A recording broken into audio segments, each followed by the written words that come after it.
Haikyuu holds a special place in my heart. It was one of the first sports anime I watched alongside Kuroko no Basket. I fell in love with the cast, the phenomenal character writing, and the nuanced motivations of the so-called antagonists. And how could I forget the action sequences and the emotional highs and lows this anime delivers in each season. I never thought I'd get hyped over volleyball, yet here I am. So when this movie arrived on streaming, you know I had to pull up my seat to watch this greatness. So let's dive into it. The movie takes place in the Tokyo Nationals where Karasuno faces Nekoma, but this isn't any ordinary matchup.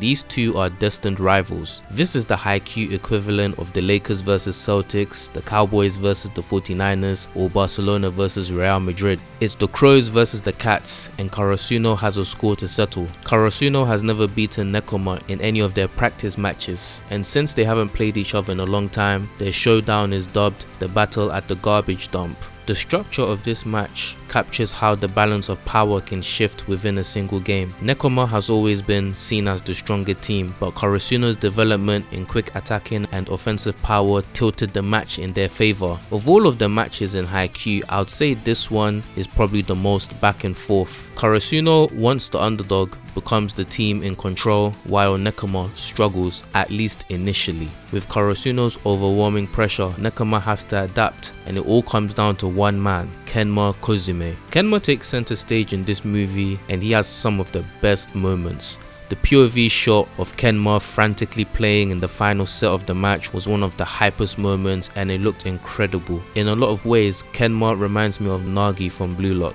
Both characters seem detached, not particularly interested in the sport they play. The one thing that excites them is video games. But they're different in one key way. Nagi's talent lies in his physical ability, while Kenma's is rooted in his IQ. The rivalry between Shoyo and Kenma was a joy to watch, and Furudate used their relationship to give Kenma a great character arc. Despite not being as physically gifted as some of his teammates or rivals, his strategic mind and awareness of his opponent's moves makes him a force on the court. Kenma's ability to shut down Hinata's effectiveness made the first half of the movie tense and at times even uncomfortable to watch. Where Kenma's character really shines though is in his feeling of euphoria, the first time he experiences true competitive joy. Furudate beautifully builds this moment through Kenma's relationships. Kuro was the one who introduced him to volleyball and influenced him to join the club, and Kenma's love for his teammates kept him there. Meanwhile, Shoyo's dream was to see Kenma develop a competitive spirit, and that dream finally comes true. For the first time, Kenma felt the thrill of competition, enjoying volleyball as he faces off against Hinata and Karasuno. This match wasn't just about winning, it was about being fully immersed in the moment and in the beauty of the game. Haikyuu is one of the best at elevating its source material. The animation has always been stellar, but this movie takes it to a new level. The action sequences are exciting, the choreography is on point, and the character interactions are powerful. And of course, the soundtrack by Yuki Hayashi and Asami Tachibana is peak. Need I say more? However, while watching, something felt off. At first I couldn't put my finger on it, but after thinking it over, I realized it was the pacing.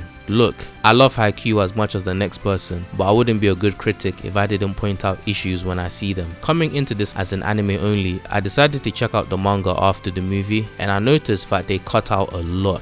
The movie covers 33 chapters, but it misses important content. One example is the friendship and rivalry between Yukai and Nekomata. In the manga, we see how their friendship blossomed in their younger years, and without this in the movie, the impact of the Karasuno vs Nekoma match isn't quite as strong.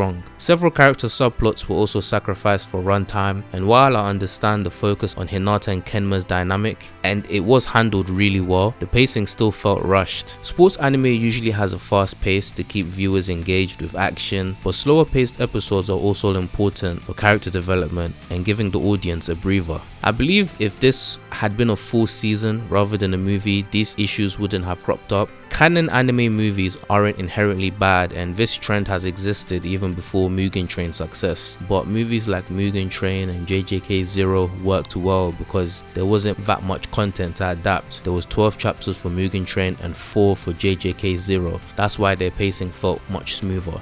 Trying to condense 30 plus chapters into a single movie was quite an abysmal task, if I do say so myself, which did affect certain aspects of the movie. The end credit scene teases the Kamomidai match, so we know the next movie will adapt that. But for any manga readers watching, here's my question to you lot. Isn't the next movie supposed to wrap up the entire series? How are they going to fit in that match, the Brazil arc, and the Black Jackals game all in one movie? Will they do a third movie or a final season for the last arc? Let me know what you think in the comments. All in all, from an anime only perspective, I did quite enjoy the movie, to be honest with you. But after reading the manga, I did see a few issues here and there, but it doesn't really take away from the film in my opinion. I am quite concerned for the next movie, but we just have to see what production IG does with it. Thank you for watching. As always, please like, comment and subscribe. Let me know if you enjoyed this movie, and as always, stay blessed.